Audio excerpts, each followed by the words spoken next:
الحمد للہ رب العالمین والصلاة والسلام علی سید الانبیاء والمرسلین قال اللہ تعالی وتبارک فی القرآن المجید والفرقان الحمید بسم اللہ الرحمن الرحیم سبحان الذی اسری بعبده لیلا من المسجد الحرام إلى المسجد الأقصى الذي باركنا حوله لنريه من آياتنا إنه هو السميع البصير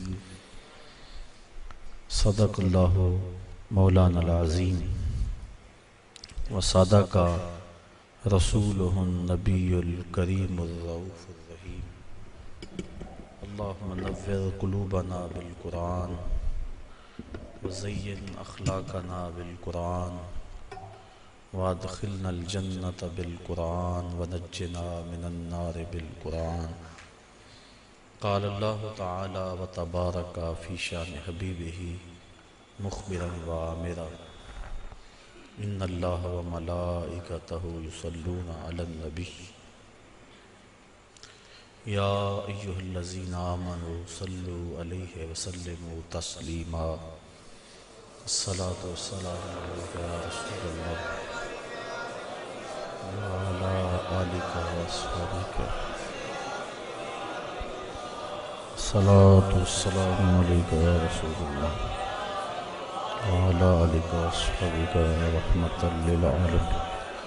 تمام حمد و ثنا، تعریف و توصیف اللہ جل مجدہ الکریم کی ذات پاک کے لیے، جو خالق کائنات بھی ہے اور مالک شاشجہات بھی۔ اللہ جل وعلا کی حمد و ثنا کے بعد حضور نبی اکرم، شفیع امم، رسول محتشم، نبی مکرم، اللہ کے پیارے، امت کے سہارے، رب کے محبوب، دانائے غیوب، مالک رقاب امم، فخر عرب و عجم، والی کون و مکان، سیاہ لا مکان، سید انس و جان، سرور لالا رخاں، نیر تاباں، سرنشین مہوشاں، ماہ خوباں، شہنشاہ حسینہ، تتمہ دوراں، سر خیل زہرہ جمالاں، جلوہ صبح ازل، نور ذات لم یزل، باعث تکوین عالم، فخر آدم و بنی آدم، نیر بطحا، رازدار ما اوہا، شاہد ما طغا، صاحب علم نشرہ، معصوم آمنہ احمد مجتبیٰ، حضرت محمد مصطفیٰ صلی اللہ علیہ وسلم کے حضور ناز میں اپنی عقیدتوں، ارادتوں اور محبتوں کا خراج پیش کرنے کے بعد عزت و وقار کی مسندوں پہ جلوہ گر، انتہائی قابل صد احترام معزز محترم خواتین و حضرات، السلام علیکم ورحمۃ اللہ وبرکاتہ۔ آیت معراج تلاوت کرنے کا شرف حاصل کیا۔ اس آیت کا پہلا حصہ گزشتہ برس ایک درس قرآن میں آپ کے سامنے پیش کیا گیا اور معراج النبی کے حوالے سے ایک مفصل گفتگو آپ سماعت کر چکے ہیں۔ آیت کریمہ کے آخری حصے پہ آج کی اس نشست میں کچھ باتیں آپ کے گوش گزار کرنا ہے۔ اللہ تعالیٰ جل شانہ میری زبان پہ کلمۃ الحق جاری فرمائے، دین کا فہم، سمجھ، سوجھ بوجھ اور ادراک نصیب فرمائے۔ معراج النبی صلی اللہ علیہ وآلہ وسلم میرے اور آپ کے آقا و مولا صلی اللہ علیہ وآلہ وسلم کا دوسرا بڑا معجزہ ہے۔ اللہ تعالیٰ نے اپنے محبوب کو ان بلندیوں تک بلایا جہاں کسی کا پہنچنا تو بڑی دور کی بات ہے، کسی کا خیال اور وہم بھی نہیں پہنچ سکتا۔ خرد سے کہہ دو کہ سر جھکا لے، گمان سے گزرے گزرنے والے، یہاں پڑے ہیں خود جہت کو لالے، کوئی کیا بتائے کدھر گئے تھے، سراغ عین و متا کہاں تھا، نشان کیف و الا کہاں تھا، نہ کوئی ساتھی نہ کوئی راہی، نہ سنگ منزل نہ مرحلے تھے، کمان امکان کے جھوٹے نکتوں تم اول و آخر کے پھیر میں ہو، محیط کی چال سے تو پوچھو کدھر کو آئے کدھر گئے تھے۔ مرغ عقل تھک کے گر پڑتا ہے، جن بلندیوں تک حضور پہنچے کسی کا خیال اور وہم بھی نہیں پہنچ سکتا۔ ابو الحسن رفاعی علیہ رحمہ کا وہ قول کئی مرتبہ پیش کر چکا ہوں۔ وہ فرماتے ہیں کہ میں نے روحانی طور پہ پرواز کی حتی ساعت تو فی الفوقانیات، یہاں تک کہ میں بہت اونچا چلا گیا، میری روح پرواز کرتی گئی، ایک عرش آیا اسے عبور کیا، دوسرا عرش آیا اسے عبور کیا، 7 لاکھ عرش عبور کر گیا۔ عرش ایک نہیں ہے، عرش کئی ہیں۔ عالم امکان اور عالم وجوب کے درمیان عرش عالم برزخ ہے۔ جب اللہ تعالیٰ دنیا پر کوئی تجلی ڈالنا چاہتا ہے تو پہلے عرش پہ ڈالتا ہے، اگر ڈائریکٹ آ جائے تو کوئی تاب نہ لا سکے۔ یہی بہتر ہے کہ وہ پردے میں روح پوش رہے، وہ اگر پردہ اٹھا دے تو کسے ہوش رہے۔ کئی عرش ہیں، کہتے ہیں میں 7 لاکھ عرش عبور کر گیا۔ پھر آواز آئی ابو الحسن رفاعی کدھر آ رہے ہو؟ کتاب کا نام ہے النبراس، علامہ عبدالعزیز فرہاروی رحمۃ اللہ تعالی علیہ کی یہ مصنفہ ہے، جو علامہ سعد الدین تفتازانی رحمۃ اللہ تعالی علیہ کی علم کلام پر مشتمل کتاب شرح عقائد نسفیہ کی تشریح ہے، اور یہ وہ کتاب ہے جو تمام مکاتیب فکر کے مدارس میں سبقاً پڑھائی جاتی ہے۔ تو حضرت علامہ عبدالعزیز فرہاروی نے اس واقعہ کو لکھا، اور اس میں کسی فرقے اور گروہ کا اختلاف بھی نہیں ہے کہ روح پرواز کر سکتی ہے۔ کہتے ہیں میں 7 لاکھ عرش عبور کر گیا۔ پھر آواز آئی ابو الحسن رفاعی کدھر آ رہے ہو؟ تو میں نے عرض کی مالک معراج کی رات جس عرش پہ محبوب کے قدم آئے تھے، میں تو اس عرش کی تلاش میں نکلا ہوں، نہ سفر بشرط معال ہے، نہ طلب بقید سوال ہے، فقط ایک سیری ذوق کو میں بھٹک رہا ہوں کہاں کہاں، میرے دل کی یہ خلوتیں کئی بار سج کے اجڑ گئیں، مجھے بارہا یہ گمان ہوا تم آ رہے ہو کشاں کشاں۔ کہا میں تو اس عرش کی تلاش میں ہوں۔ پھر آواز آئی ارجع لا وصول اللہ کا، ابو الحسن رفاعی پلٹ جاؤ، تم کروڑوں سال بھی پرواز کرو، لیکن جس عرش کی چھاتی پہ میرے محبوب کے قدم آئے ہیں وہاں تمہارا خیال بھی نہیں پہنچ سکتا۔ کوئی حد ہے ان کے عروج کی، بلغل علاب کمال، جن بلندیوں تک وہ پہنچے کسی کا تصور بھی نہیں پہنچ سکتا۔ بشر بھی پیچھے رہ گئے، نوری بھی پیچھے۔ نوریوں کا امام سدرہ پہ ہاتھ جوڑ رہا ہے، لو دنو تو ان ملتن لہ ترکتو، اگر میں ایک پورے کے برابر بھی آگے جاؤں تو میرے پر جلتے ہیں۔ کوئی فلک تے رہ یار گیا، کوئی جا سدرہ تے ہار گیا، ایک کالیاں زلفاں والا سی جڑا عرش تو بھی لنگ پار گیا۔ وہاں تک پہنچے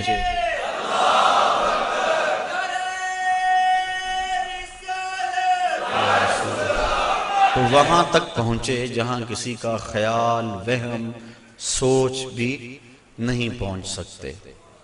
کہا ابو الحسن تم کروڑوں سال بھی پرواز کرو، لیکن جس عرش کی چھاتی پہ میرے محبوب کے قدم آئے وہاں تمہارا خیال بھی نہیں جا سکتا۔ جس نبی کے قدم اتنے اونچے ہیں اس نبی کا سر کتنا اونچا ہوگا۔ یہ تو دماغ خراب ہو جائے تو انسان تولنے بیٹھتا ہے نا۔ بلا سنار کے چھوٹے سے ترازو پہ منوں اور ٹنوں کا حساب تو نہیں ہوتا، رتی ماشا تولے کا حساب تو سنار کا ترازو دیتا ہے، لیکن منوں ٹنوں کا حساب تو نہیں دیتا، ٹوٹ جائے گا ترازو۔ عقل کے ترازو پہ آپ مجھے تول لیں، میں آپ کو تول لوں، لیکن جو امام الانبیاء ہیں بھلا ان کا بھی وزن کیا جا سکتا ہے؟ اللہ اکبر۔ حضرت صاحبزادہ سید فیض الحسن شاہ علیہ رحمہ فرمایا کرتے تھے، تم نے حلیمہ کی بکریوں کے پیچھے پیچھے تو دیکھا، سدرہ پر جبریل کے آگے آگے کیوں نہیں دیکھا؟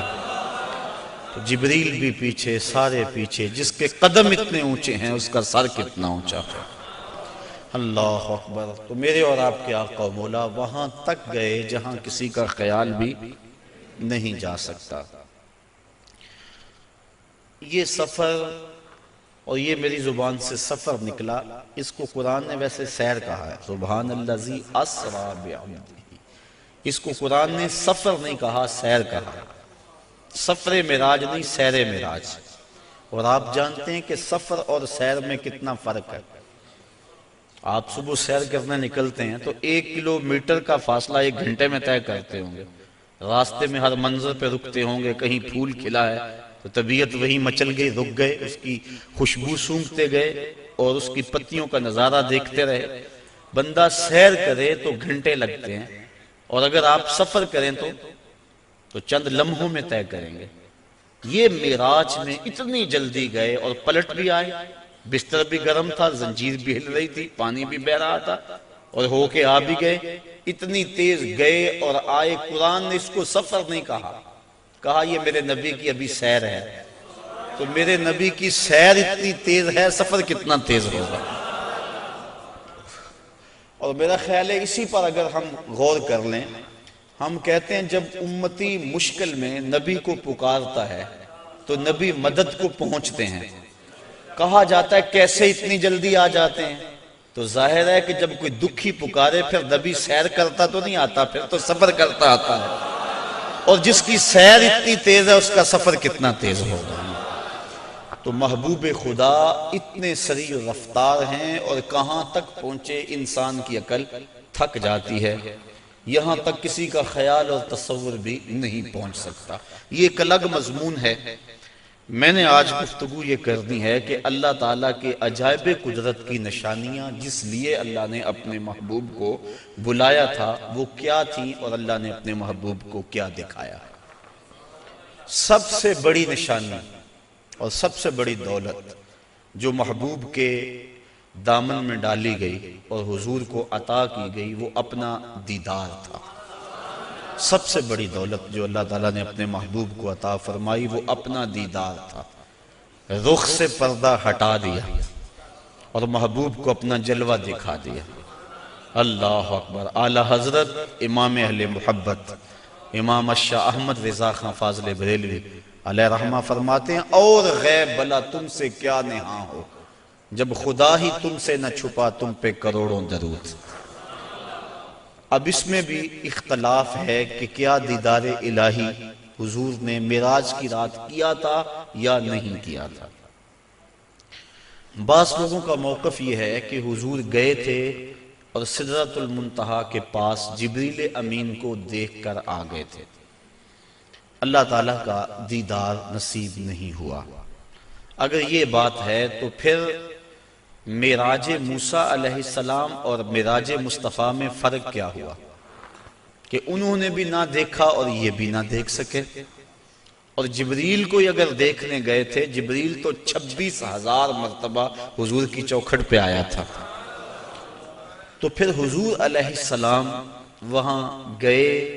اللہ تعالیٰ نے سورہ نجم کے اندر بیان فرمایا کہ ما کذب الفؤاد ما رأى، ما کذب الفؤاد ما رأى، جو آنکھ نے دیکھا دل نے اس کی تکذیب نہیں کی بلکہ تصدیق کر دی۔ تصدیق کون کرتا ہے؟ ایک شخص اچانک یہاں نظر آئے اور میں گمان کروں کہ یہ فلاں شخص ہے، تو میں آپ سے پوچھوں جناب یہ وہی ہے؟ تو جس نے اسے دیکھا ہوگا، جو اسے پہچانتا ہوگا، وہی کہے گا نا جناب ہاں یہ وہی ہے۔ اور جس نے میری طرح پہلی مرتبہ دیکھا ہے وہ تصدیق تو نہیں کر سکتا۔ تصدیق تو وہ کرتا ہے جس نے پہلے دیکھا ہو۔ اب اللہ قرآن میں کہتا ہے ما کذب الفؤاد ما رأى، جو آنکھ نے دیکھا دل نے اس کی تائید کی. آنکھ نے دل سے پوچھا یہ وہی ہے؟ تو دل نے کہا ہاں وہی ہے جو درد بن کے رہتا تھا.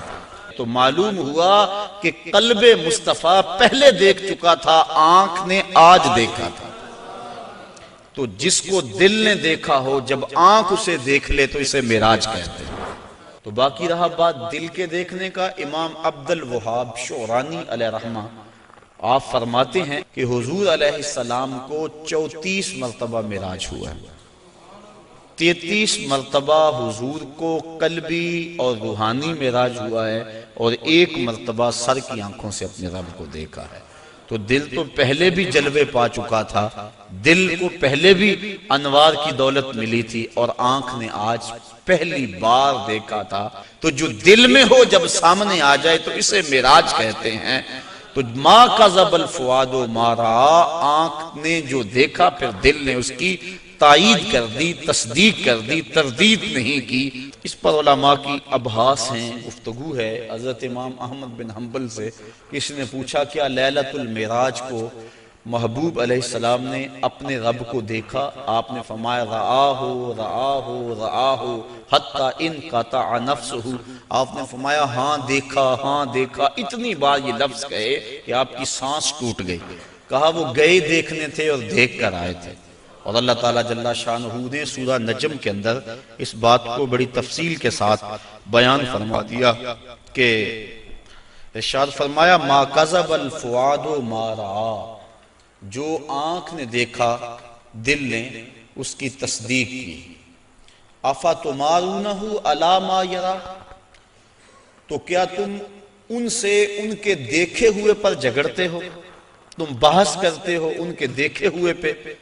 آگے سنیے ذرا قرآن نے کیا کہا. وَلَقَدْ رَآهُ نَزْلَةً أُخْرَى. اچھا پھر سنو، اس نے 1 بار نہیں 2 بار دیکھا.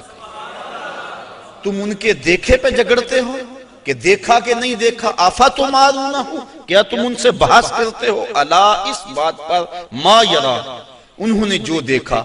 کہا وَلَقَدْ رَآهُ نَزْلَةً أُخْرَى، تو انہوں نے 2 مرتبہ دیکھا. اللہ اکبر. اور پھر آگے چل کے ارشاد فرمایا ما زاغ البصر وما طغى، اور ایسا دیکھا کہ آنکھ بھی نہیں جھپکی. آنکھ بھی نہیں جھپکی، نہ آنکھ جھپکی نہ حد سے بڑی. جب بندہ سورج کو دیکھتا ہے تو نظر چندھیا جاتی ہے اور دیکھ نہیں پاتا. حضرت موسیٰ علیہ السلام جلال خداوندی کی تاب نہ لا سکے. خرّ موسیٰ صاعقہ، قرآن نے کہا نا، زمین پہ بے ہوشی ہوئی اور تشریف لے آئے، اور جب سر اٹھایا اٹھے انی تبت الیک کے نغمے گانے لگے. لیکن یہاں کیا ہے؟ آنکھ بھی نہیں جھپکی اور آنکھ میں طغیانی اور سرکشی بھی نہیں آئی. یہ کون کہہ رہا ہے؟ مالک کہہ رہا ہے کہ ایسا دیکھا کہ آنکھ بھی نہیں جھپکتا، نہ حد سے بڑھتی ہے آنکھ اور نہ آنکھ چندھیاتی ہے.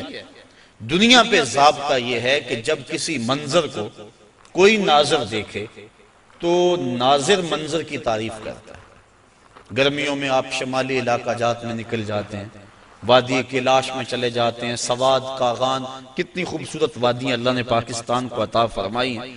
وہاں آپ جاتے ہیں، جب واپس پلٹتے ہیں تو دوستوں کے سامنے منظر کشی کرتے ہیں کہ پہاڑوں سے اترتی ہوئی آبشاریں، گنگناتی ہوئی ندیاں اور درختوں کی وہ قطاریں پریوں کی صورت کے اندر پہاڑوں پہ موجود تھی.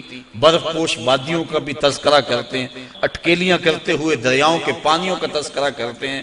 آپ پلٹ کے آ کے منظر نگاری کرتے ہیں کہ حد ہو گئی، کیسا حسن تھا.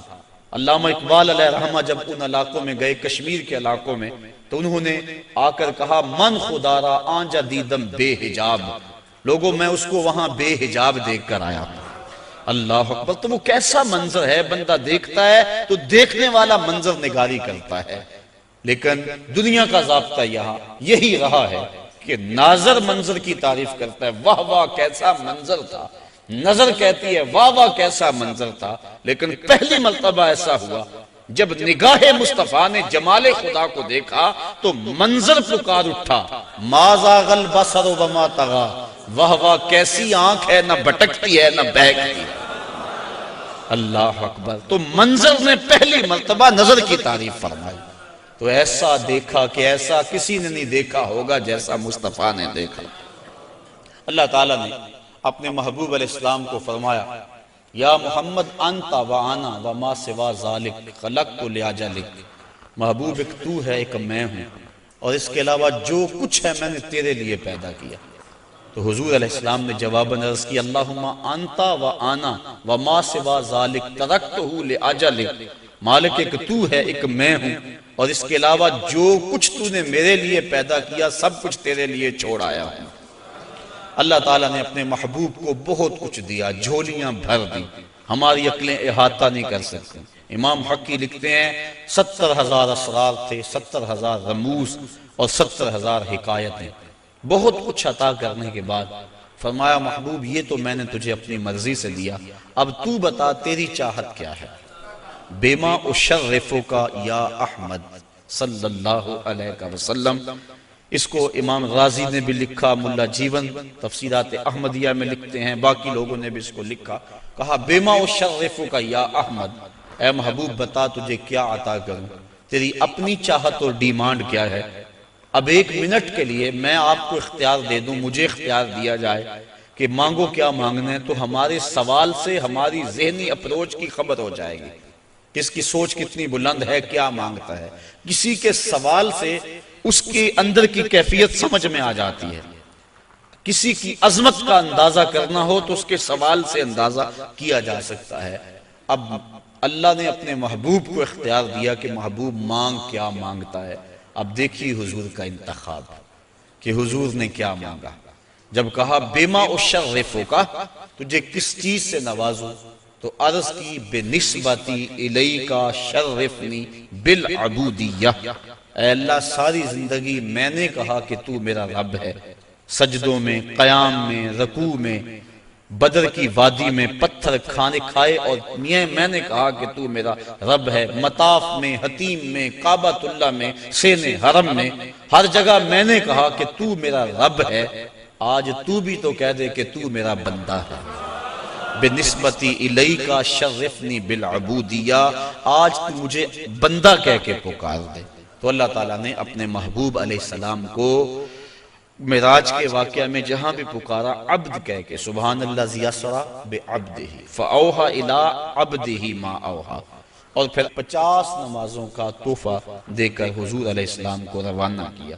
تفصیلات بہت ساری ہیں، اختصار کے ساتھ اپنے مضمون کی طرف آ رہا ہوں۔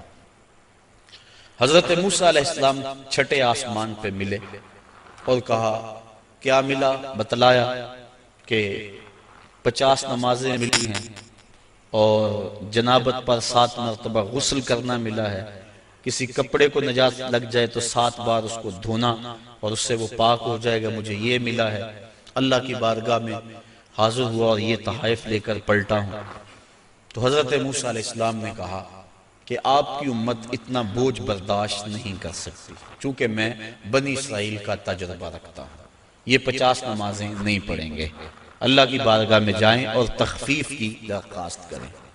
حضور علیہ السلام حاضر ہوئے، تخفیف کی درخواست کی، 5 نمازیں معاف ہوئی، باقی 45 رہ گئی، اس طرح باقی معاملات میں بھی تخفیف ہوئی۔ پھر آئے، انہوں نے پھر کہا، پھر گئے، پھر آئے، حتیٰ کہ اللہ حاضر قیاس 5 نمازیں رہ گئیں۔ حضرت موسیٰ علیہ السلام نے عرض کی کہ حضور ایک مرتبہ اور جائیے۔ فرمایا مجھے اب اپنے رب سے حیا آتی، چونکہ عادت باری تعالیٰ یہ تھی کہ ہر بار 5 نمازیں معاف ہوتی تھی، اب رہ ہی 5 گئی تھی، اب جاتے تو اللہ یہ بھی رخصت دے دیتا، جو 50 سے 5 کر سکتا ہے وہ 5 میں بھی تخفیف فرما سکتا تھا، لیکن کہا اب مجھے اپنے رب سے حیا آتی ہے۔ اب اس پر 2-3 باتیں، ایک یہ کہ اللہ کے علم میں بلا نہیں تھا کہ بالآخر 5 نمازیں رہ جانی، پتا تھا نا اللہ کو بالآخر 5 رہ جانی، تو اللہ دیتا ہی 5، پہلے 50 دی، پھر گئے، پھر 5 معاف کی، پھر گئے، حتیٰ کہ 9 مرتبہ جانا ہوا اور پھر 5 رہ گئی۔ اللہ تعالیٰ کا علم بڑا وسیع ہے اور اللہ تعالیٰ کا علم قدیم ہے اور حادث نہیں، تو اس کو پتا تھا کہ بالآخر 5 نمازیں رہ جانی ہیں، وہ عطا ہی 5 کرتا، لیکن اگر وہ 5 دیتا لوگوں کو عظمت مصطفیٰ کا علم کیسے ہوتا۔ اللہ کے ہاں جو محبوب علیہ السلام کی محبوبیت ہے اس کا پتہ کیسے چلتا؟ اور دوسری بات، لا تبدیل لکلمات اللہ، اللہ کی باتیں تبدیل، اور یہاں بظاہر 9 مرتبہ تبدیلی آئی ہے۔ کتنی مرتبہ؟ تو اللہ تو فرماتے ہیں میری باتیں تبدیل نہیں ہوتی، یہاں 9 مرتبہ تبدیلی آئی۔ تو اللہ تعالیٰ نے دوسرا ضابطہ دے دیا، من جاء بالحسنۃ فلہ عشر امثالھا، جو ایک نیکی کرے 10 کا ثواب دوں گا۔ اللہ کی باتیں نہیں بدلتی، تم 5 پڑھو گے ثواب میں 50 کا ہی عطا فرماؤں گا۔ تو یہ جو معراج ہے، اس کا جو اہم ترین تحفہ امت کے لیے حضور لے کر آئے وہ نماز کی صورت میں تھا، اور ارشاد فرمایا حبب الی من دنیاکم ثلاث الطیب والنساء وجعلت قرۃ عینی فی الصلاۃ، مجھے تمہاری دنیا سے صرف 3 چیزیں پسند ہیں، خوشبو، منکوحہ عورتیں، اور میری آنکھوں کی ٹھنڈک نماز میں رکھی گئی۔ اور یہ بھی فرمایا الصلاۃ معراج المؤمنین، نماز مومنوں کا معراج ہے۔ اللہ اکبر۔ اور یہ بھی ارشاد فرمایا جس نے نماز قائم کی اس نے دین کو قائم کیا، جس نے نماز گرا دی اس نے دین گرا دیا۔ اور صحابہ فرماتے ہیں ہم مومن اور کافر کے درمیان فرق نماز سے کرتے تھے، جو نماز پڑھتا ہم سمجھتے مومن ہے تبھی تو پڑھتا، اور جو نماز نہ پڑھتا ہم سمجھتے کافر ہے تبھی نہیں پڑھتا۔ اور کل قیامت کے دن اللہ تعالیٰ سب کو ارشاد فرمائے گا کہ مجھے سجدہ کرو۔ آج کوئی کرتا ہے یا نہیں کرتا، کل تو چاہے گا، لیکن جو نماز نہیں پڑھتا ہوگا باوجود آرزو رکھنے کے اس کی کمر اکڑ جائے گی اور وہ اللہ کو سجدہ نہیں کر سکے گا۔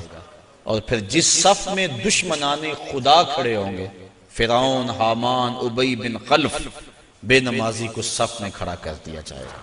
ہم میں سے کیا کوئی گوارا کرتا ہے کہ فرعون کے کندھے سے کندھا جوڑ کے کھڑا ہو جائے اور اس صف پر لعنتیں برس رہی ہوں گی جس صف میں یہ لوگ کھڑے ہوں گے؟ تو اگر ہم اس کو گوارا نہیں کرتے، اور کبھی بھی ایک مومن گوارا نہیں کرتا کہ دشمنان خدا کے ساتھ کھڑا ہو، تو پھر اگر ہم نماز نہیں پڑھتے تو ہمیں توبہ کر کے پچھلی بھی نمازیں پڑھنی چاہیے، قضا کرنی چاہیے، اور آئندہ ہمیں قصد کر لینا چاہیے کہ آج کے بعد نماز نہیں چھوڑیں گے۔ حضرت ابو ذر غفاری رضی اللہ تعالی عنہ کے ساتھ حضرت عثمان رضی اللہ تعالی عنہ تھے۔ ایک تو حضرت عثمان بن عفان ہیں، یہ اور صحابی ہیں۔ کہتے ہیں کہ ہم اکٹھے جا رہے تھے، راستے کے اندر ایک درخت آیا جس کی ایک شاخ لٹک رہی تھی جس کے اوپر زرد پتے تھے۔ حضرت ابو ذر نے ان کو پکڑ کے شاخ کو زور سے جنبش دی، جتنے بھی پتے تھے زرد وہ گر گئے اور شاخ اریاں ہو گئی۔ میں اس منظر کو دیکھ کے محظوظ ہوتا رہا۔ پھر حضرت ابو ذر غفاری میری جانب متوجہ ہوئے اور کہنے لگے اے عثمان، تو نے پوچھا نہیں کہ میں نے اس شاخ کو یوں پکڑ کے جھٹکا کیوں دیا ہے؟ تو کہتے ہیں میں نے کہا اچھا پھر آپ بتا دیں کہ آپ نے شاخ کو جھٹکا کیوں دیا ہے۔ کہا ایک دن میں حضور کے ساتھ جا رہا تھا، راستے میں ایسا ہی ایک درخت آیا اور اس کی شاخ تھی جس پہ زرد پتے تھے، آقا کریم نے اس کو پکڑ کے جنبش دی، پتے یوں ہی جھڑ گئے۔ میں اس منظر کو دیکھ رہا تھا، آقا کریم نے میری طرف دیکھ کر کہا ابو ذر تو نے پوچھا نہیں میں نے شاخ کو جنبش کیوں دی ہے؟ تو میں نے یوں عرض کی حضور آپ بتا دیں کہ آپ نے کیوں جنبش دی؟ تو کہا اے ابو ذر جس طرح میں نے شاخ کو جنبش دی اور سارے پتے جھڑ گئے، اس طرح جب کوئی بندہ نماز کے لیے کھڑا ہو جاتا ہے سارے گناہ جھڑ جاتے ہیں۔ آقا کریم علیہ السلام نے معراج کی رات جو خاص چیزیں دیکھیں اور امت کو بیان فرمائیں، لِنُرِيَهُ مِنْ آیاتنا، اور معراج کا مقصد تھا محبوب کو بہت کچھ دکھلانا، سب سے بڑی دولت اپنا دیدار اور بہت کچھ۔ جنت دوزخ کا جو ہے حضور نے مشاہدہ کیا تو حضور نے کچھ لوگوں کو دیکھا کہ ان کے سر پتھر کے ساتھ کچلے جا رہے تھے، اور پھر اس کے بعد پھر وہ ٹھیک ہو جاتے، پھر دوبارہ ان کو کچلا جاتا۔ تو جبریل امین سے حضور علیہ السلام نے پوچھا کہ یہ کون لوگ ہیں اور ان کے سر کیوں کچلے جا رہے ہیں؟ تو جناب جبریل امین نے عرض کی کہ حضور یہ وہ لوگ ہیں کہ جن کے سر نماز کی وجہ سے بوجھل رہا کرتے تھے اور آج ان کو یہ سزا دی جا رہی ہے۔ تو نماز سے سروں کا بوجھل رہنا یہ اس قدر کبھی امر ہے کہ قیامت کے دن اس کی سخت سزا ہوگی۔ آپ نے علماء سے سینکڑوں بار یہ سنا، اول ما یحاسب بہ العبد یوم القیامہ الصلاۃ، قیامت کے دن بندے سے سب سے پہلا سوال نماز کا کیا جائے گا، اور اگر پہلا سوال کا جواب ہی نہ آیا اگلی باتیں تو بعد میں ہیں، اس لیے ہمیں قصد کرنا چاہیے کہ آج کے بعد نماز نہیں چھوڑیں گے۔ حضور علیہ السلام نے معراج کی رات ایک شخص کو دیکھا، لکڑیوں کا ایک بہت بڑا گٹھا تھا جس کو اٹھانے کی کوشش کرتا تھا، لیکن اس سے وہ اٹھایا نہیں جاتا تھا، بھاری تھا، اس کی طاقت سے زیادہ تھا، لیکن اس کے باوجود وہ دائیں بائیں سے لکڑیاں اس کے اندر شامل کرتا تھا۔ پوچھا کہ یہ کون شخص ہے، اس کا جو گٹھا ہے لکڑیوں کا وہ پہلے بڑا بھاری ہے اور مزید وہ لکڑیاں دائیں بائیں سے لے کر اس کے اندر شامل کر کے اس کو مزید وزنی کرتا چلا جا رہا ہے۔ تو عرض کی کہ حضور یہ آپ کی امت کا وہ شخص ہے کہ جس کے پاس لوگوں کی کثرت کے ساتھ امانتیں موجود ہیں اور وہ ان کو ادا کرنے کی پوزیشن میں نہیں، لیکن اس کے باوجود اور امانتیں پکڑتا چلا جا رہا ہے، اور اس بات میں حدیث ہے کہ لوگ میرے پاس پیسے امانتیں جمع کروائیں۔ تو کل قیامت کے دن اس صورت کے اندر جو ہے وہ اس کی سزا دکھلائی گئی کہ اس گٹھے کو اٹھانے کی کوشش کرتا ہے، اور ایک روایت میں آتا ہے کہ کل قیامت کے دن جس شخص نے لوگوں کی امانتیں دینا ہوں گی تو اس کو لوگ پکڑیں گے اور کہیں گے ہماری امانتیں واپس کر، وہ کہے گا اب اس وقت تو میرے پاس کچھ نہیں ہے۔ اسے فرمایا جائے گا کہ جو ان لوگوں کی امانتیں تیرے پاس ہیں وہ ایک جگہ رکھی ہوئی ہیں، اگر تو ان کو وہاں سے لا کر کے دے دے تو تیری جان چھوڑ سکتی ہے۔ تو وہ کہے گا کہ کہاں ہیں، تو اس کو جہنم کے دروازے پہ لے جایا جائے گا، اور پھر کہا جائے گا اس جہنم میں اتر، اس کے پیندے میں امانتیں رکھی ہیں اور وہ نکال کے ان لوگوں کو دے۔ اور حدیث کی روح سے جہنم کی جو گہرائی ہے وہ 70 سال لگتے ہیں اس کی تہہ تک پہنچنے میں۔ آقا کریم تشریف فرما تھے کہ ایک دھماکے کی آواز آئی، پوچھا صحابہ اس آواز کو سنا؟ عرض کی ہاں۔ فرمایا کہ یہ آواز کیسی ہے؟ اللہ و رسولہ عالم۔ عرض کی اللہ اس کا رسول جانتا ہے۔ فرمایا 70 سال قبل جہنم میں ایک پتھر پھینکا تھا، اب وہ پیندے پہ گرا ہے، یہ اس کے گرنے کی آواز ہے۔ تو 70 سال جاتے ہوئے لگتے ہیں اور 70 سال آتے ہوئے لگتے ہیں۔ بعض لوگ کہہ دیتے ہیں یار اگر جہنم میں گئے بھی تو ایک جھٹکا لگے گا، اگر ایک جھٹکا بھی لگا تو 140 سال لگ جائیں گے۔ فما اصبرہم علی النار، لوگوں کا آگ پر کتنا بڑا حوصلہ ہے کہ وہ ایسی باتیں کر جاتے ہیں۔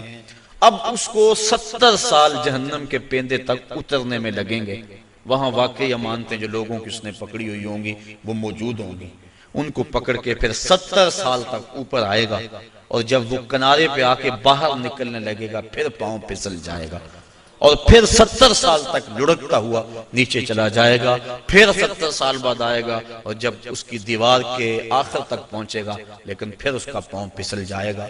لوگوں کی امانتیں ہڑپ کرنے والے کو قیامت کے دن یہ سزا دی جائے گی۔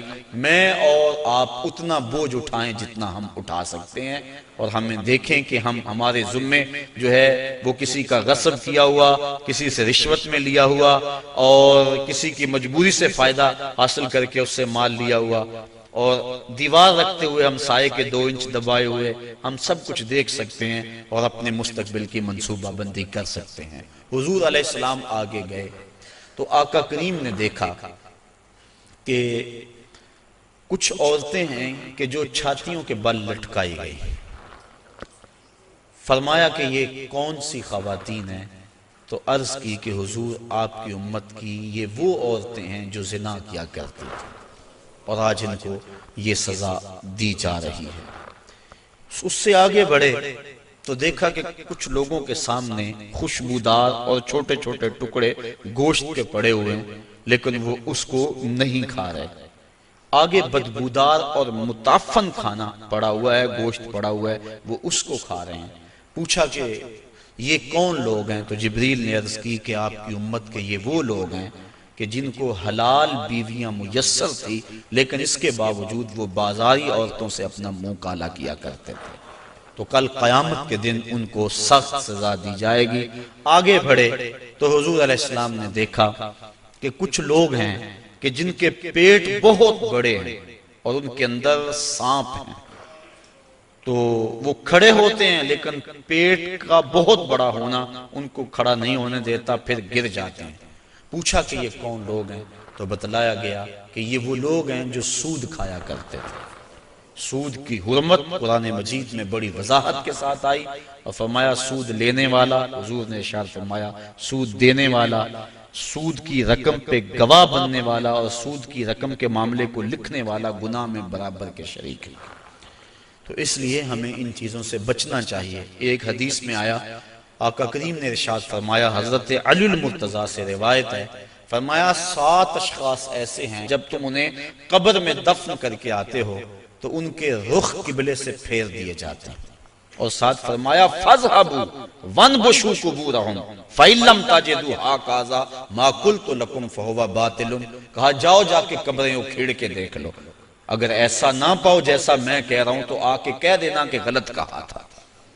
عرض کی قیلا من ہم یا رسول اللہ صلی اللہ علیہ وسلم، عرض کی حضور یہ کون لوگ ہیں کہ جن کے رخ قبر میں قبلے سے پھیر دیے جاتے ہیں؟ تو حضور نے ارشاد فرمایا شارب الخمر و بائع البش و شاہد الزور و آکلۃ الربا والنائحۃ والمحتقر و تارک الجماع۔ 7 اشخاص گنوائے۔ پہلا شارب الخمر، شراب پینے والا۔ ایک روایت کے لفظ ہیں کہ شراب اپنے لیے بنانے والا، کسی اور کے لیے بنانے والا، شراب پینے والا، شراب پلانے والا، شراب بیچنے والا، شراب خریدنے والا، اور جس کے لیے شراب خریدی ہے، شراب کو ڈھونے والا، دوسری جگہ منتقل کرنے والا، ہمارا سب پر اللہ کے رسول نے لعنت بھیجی۔ تو یہ ایسا برا فعل ہے۔ ایک روایت کے لفظ میں نے پڑھے کہ شارب الخمر کعابد الوثن، شراب پینے والا بت پوجنے والے کی طرح۔ ہمارے معاشرے میں شراب نوشی سرایت کر گئی ہے، اور اب تو بعض طبقوں کے اندر یہ برا بھی نہیں سمجھا جاتا، جبکہ حلال سمجھ کے پینا تو کفر ہے، اور اس کو حرام سمجھتے ہوئے اس کی حرمت کے قائل ہونے کے باوجود پینا یہ گناہ کبیرہ ہے، اور منع فرمایا گیا سختی کے ساتھ۔ ارشاد فرمایا ایک تو ویسے بھی شرابی جب مرتا ہے اسے مرتے ہوئے کلمہ نصیب نہیں ہوتا، اور دوسرا یہ روایت جو میں نے آپ کے سامنے رکھی کہ اس کا قبلے سے رخ پھیر دیا جائے گا۔ اور اب یہ بھی میڈیا پہ بیٹھ کے ہمارے روشن خیال حکمرانوں کی ایما پر لوگ کہہ رہے ہیں کہ صرف خمر حرام ہے، باقی جو چیزوں سے وہ کشید کی گئی چیزیں ہیں وہ حرام نہیں ہے، جبکہ میرے اور آپ کے آقا و مولا صلی اللہ علیہ وآلہ وسلم نے واضح طور پہ فرمایا ہر وہ چیز جو نشہ لاتی ہے وہ شراب ہے، اور ہر شراب خمر حرام ہے۔ تو وہ نشہ چاہے کوئی بھی چیز لانے والی ہو اس کو شریعت نے واضح طور پہ حرام کر دیا۔ یہ دوسرا بائع البش، جن کے رخ جو ہیں وہ قبلے سے پھیر دیے جائیں گے، تو فرمایا ان میں سے بردہ فروشی کرنے والا، انسانوں کی خرید و فروخت کرنے والا۔ اب دنیا پہ یہ اس انداز سے غلامی کا انداز تو نہیں ہے، لیکن اعضائے انسانیہ کو اب بھی لوگ فروخت کر رہے ہیں۔ آپ روزانہ اخبارات میں پڑھتے ہیں کہ گردہ فروشی کا کاروبار اور مختلف اعضائے بدنیہ کا کاروبار، تو یہ دوسرے وہ شخص جو انسان یا انسان کے کسی عضو کا کاروبار کرتے ہیں، کل جب وہ مریں گے تو ان کا رخ قبلے سے پھیر دیا جائے گا۔ تیسرا ارشاد فرمایا وَشَاهِدُ الزُّورِ، اور جھوٹی گواہی دینے والا۔ بلکہ ایک روایت میں آقا کریم نے فرمایا میں تمہیں بڑے بڑے گناہوں کی خبر نہ دے دوں، الا انبئکم بأکبر الکبائر، بڑے بڑے گناہوں کی خبر نہ دے دوں؟ صحابہ نے عرض کی ہاں حضور آپ ارشاد فرمائیں۔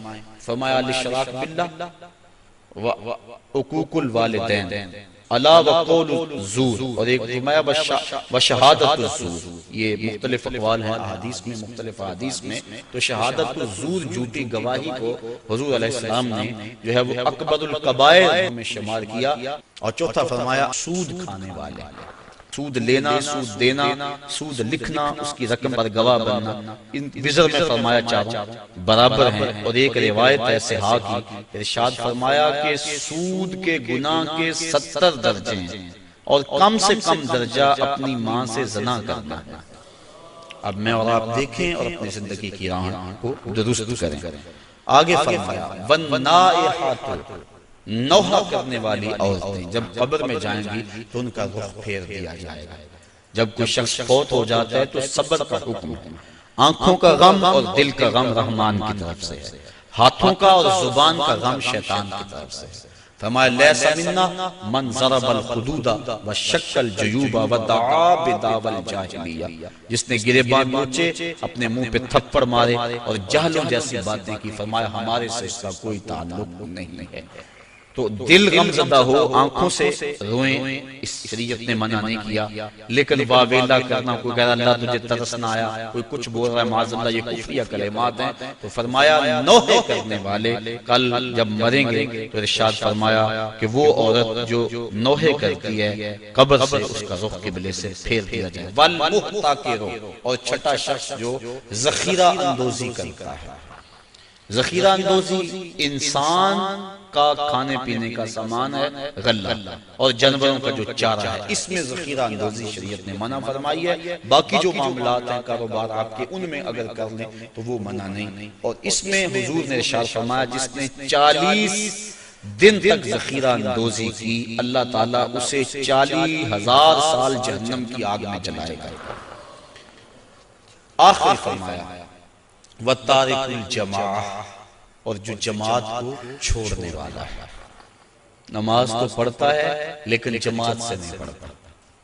حضرت محمد بن سماعہ ایک بزرگ ہیں، امام محمد بن حسن الشیبانی کے شاگرد، اور امام محمد بن حسن الشیبانی امام اعظم کے شاگرد۔ محمد بن سماعہ کہتے ہیں 103 سال عمر پائی، کہتے ہیں 40 سال بیت گئے، جماعت کیا میری تکبیر اولیٰ بھی قضا نہ ہوئی، میری والدہ کا انتقال ہو گیا، بس مصروفیت ایسی ہوئی، صدمہ ایسا پڑا کہ میں مسجد میں آیا، سلام پھر گیا تھا، جماعت ہو چکی تھی، بڑا پریشان ہوا کہ زندگی میں کبھی کوئی تکبیر اولیٰ بھی نہیں رہی، آج جماعت بھی جاتی رہی۔ پھر میں نے سوچا ایک نماز جو جماعت سے پڑھی جائے، منفرد پڑھنے والی 25 نمازوں کے برابر ہے، ایک روایت میں 27 نمازوں کے برابر ہے، چلو میں اس نماز کو 25 بار پڑھ لیتا ہوں۔ کہتے ہیں میں کھڑا ہو گیا اور اس نماز کو، ان فرائض کو میں نے 25 بار پڑھا، اور جب 25ویں بار پڑھ رہا تھا تو حاطب سے آواز آئی، اے محمد بن سماعہ تم نے نماز تو 25 مرتبہ پڑھ لی، لیکن جب امام ولدالضالین کہتا ہے اور اس کے ساتھ فرشتے آمین کہتے ہیں، وہ آمین کہاں سے لاؤ گے؟ تو کہتے ہیں میں پریشان ہوا کہ میں 25 چھوڑ کے 25,000 مرتبہ بھی پڑھوں لیکن جماعت کی فضیلت نہیں پا سکتا۔ تو فرمایا وَتَارِكُ الْجَمَاعَةِ، اور جماعت کو ترک کرنے والا۔ حضور علیہ السلام نے ارشاد فرمایا کہ پھر میں آگے بڑھا تو میں نے کچھ لوگوں کو دیکھا کہ ان کی زبانیں لوہے کی کینچیوں سے کاٹی جا رہی تھی۔ میں نے جبریل امین سے پوچھا کہ یہ لوگ کون ہیں کہ جن کی زبانیں لوہے کی کینچیوں سے کاٹی جا رہی ہیں؟ جبریل نے عرض کی کہ حضور یہ آپ کی امت کے وہ فتنہ پرور خطیب ہیں جو کہتے کچھ اور تھے کرتے کچھ اور تھے۔ ہاؤلائی خطباء الفتنہ، یہ فتنہ پرور خطیب ہیں جن کی زبان معاشرے میں آگ لگاتی تھی اور زمانے کو کچھ اور کہتے تھے لیکن اپنا عمل اور اپنا کردار ان کا کچھ اور تھا۔ اس لیے منبر و محراب کے جو وارث ہیں ان کو ایک ایک لفظ جو ہے وہ تول کے بولنا چاہیے، اور اس پر پہلے عمل ہو تو لفظ لوگوں کے دلوں میں اترتے ہیں۔ تقریر سادہ ہو یا مختصر ہو اس سے کوئی غرض نہیں ہے، لیکن اگر انسان کی گفتگو کے پیچھے اس کے اپنے عمل کی قوت نہیں ہوگی تو چاہے اس کی تقریر سے لوگ لوٹ پوٹ ہو جائیں اور سارا دن دھوم مچی رہ کے حد ہو گئی، لیکن اس کے اثرات روح تک نہیں پہنچیں گے، وہ دماغ تک ہی ٹھہر جائے گی، دل تک نہیں پہنچ پائے گی۔ اس لیے فرمایا یہ آپ کی امت کے وہ فتنہ پرور خطیب ہیں کہ جو زبان سے کچھ اور کہتے ہیں اور ان کا اپنا کردار اور عمل اور ہے۔ انسان جب اپنی زبان کو کھولے تو اپنے عمل کا جائزہ لے لے۔ آپ اور میں بھی جو ہے وہ اپنی زندگی میں اس چیز کو غور کے ساتھ دیکھیں۔ غالباً حضرت باجید بستامی آپ کے پاس ایک بڑھیا آئی اور اس نے کہا کہ میرا جو بیٹا ہے یہ گڑ بہت کھاتا ہے، میٹھا بہت کھاتا ہے، آپ اس کو تاکید کر دیں، کوئی تعویذ لکھ دیں۔ آپ نے فرمایا اس کو کہ اس کو کل لے کر آنا۔ دور دراز کا سفر تھا، پیدل سفر تھے، دوسرے دن وہ تھکی ہاری پھر آئی۔ آپ نے بچے کے سر پہ شفقت کا ہاتھ پھیرا، کہا بیٹا زیادہ مناسب نہیں ہے کسی چیز میں بھی کثرت کرنا، لہٰذا جو ہے وہ اعتدال سے آگے نہ بڑھو اور زیادہ نہ کھایا کرو۔ تو اتنا کہا اور کہا کہ جائیے، میں نے تاکید کر دی ہے۔ تو مائی نے کہا کہ حضرت کل میں آئی تھی اتنا لمبا سفر کر کے، اگر یہی بات کہنی تھی تو آپ کل ہی کہہ دیتے، اتنا لمبا سفر میں نے دوبارہ کیا۔ میں نے کہا شاید کوئی خاص عمل ہے جو آپ نے کرنا ہے۔ تو فرمایا کہ اصل بات یہ تھی کہ کل اتفاق سے میں نے خود کھایا ہوا تھا، اس لیے اسے منع کرتا تو شاید میری بات میں اثر نہ ہوتا۔ اب یہ ایک عام اور سادہ سی بات ہے، لیکن ہم اگر اپنے بچوں کو گھر میں تاکید کرتے ہیں نا، بعض کا لوگ کہتے ہیں کہ بچے نماز نہیں پڑھتے، اچھا جی ان کے لیے دعا کر دیں، ہم نہیں پڑھتے چلو یہ تو پڑھیں۔ تو میں کہا کرتا ہوں یہ کیوں پڑھیں؟ جب تم نہیں پڑھتے تو یہ کیسے پڑھیں؟ ماں باپ کو خود نمونہ بننا چاہیے۔ اس طرح ہمارے علماء کو، مبلغین ہیں، مشائخ اعظام ہیں، جو بھی ذمہ دار ہے، جو بھی بات 2 4 10 20 50 لوگوں تک بات منتقل کرتا ہے، اس کو خود نمونہ بننا چاہیے۔ صرف یہ تقریر، واز، لچھے دار گفتگو اور اس سے لوگوں سے پیسے بٹور لینا یہ بات نہیں ہے، بلکہ بات جو دل سے نکلتی ہے اثر رکھتی ہے۔ اس لیے ہم بات دل سے کہیں اور جو کہیں اس پر ہمارا پہلے عمل ہو۔ اللہ کی رضا کے لیے جئیں، اللہ کی رضا کے لیے مریں، یقیناً اس کی برکات ہیں۔ وہ اقبال علیہ رحمہ نے کہا تھا کہ واعظ قوم کی وہ پختہ خیالی نہ رہی، برق طبعی نہ رہی، شعلہ میں کالی نہ رہی، رہ گئی رسم آزاں، روح بلالی نہ رہی، فلسفہ رہ گیا تلقین غزالی نہ رہی، مسجد مرثیہ خواہیں کہ نمازی نہ رہے، یعنی صاحب اوصاف وہ حجازی نہ رہے۔ اللہ تعالیٰ اپنی راہوں کا مسافر ہے۔ میاں صاحب نے کیا کہا تھا؟ پڑھنے اتے مان کرینا تے نہ آکھی میں پڑیا، او جبار کہار صداوے متا روڑ دے وے دود کڑے۔ اس لیے آخری دم تک انما الاعمال بالخواتیم، اعمال کا دار و مدار حسن خاتمہ پہ ہے۔ ادارۃ المصطفیٰ کے جتنے مبلغین ہیں، مصطفی فقیر ہیں، اور آپ لوگ جہاں جہاں سے بھی آئے ہیں، بس یہ کوشش کریں، یہ اپنا مزاج بنا لیں کہ جو کہنا ہے اس پر پہلے عمل کریں، اور اپنا عمل بہت زیادہ ہونا چاہیے تاکہ قوت کے ساتھ، عمل کی طاقت کے ساتھ کہیں بھی وہ بات دلوں میں اترنے کا فن جانتی ہے۔ اللہ تعالیٰ مجھے اپنی رحمتوں کے اور کرم نوازیوں کے حصار میں رکھے۔ وآخر دعوانا ان الحمدللہ رب العالمین۔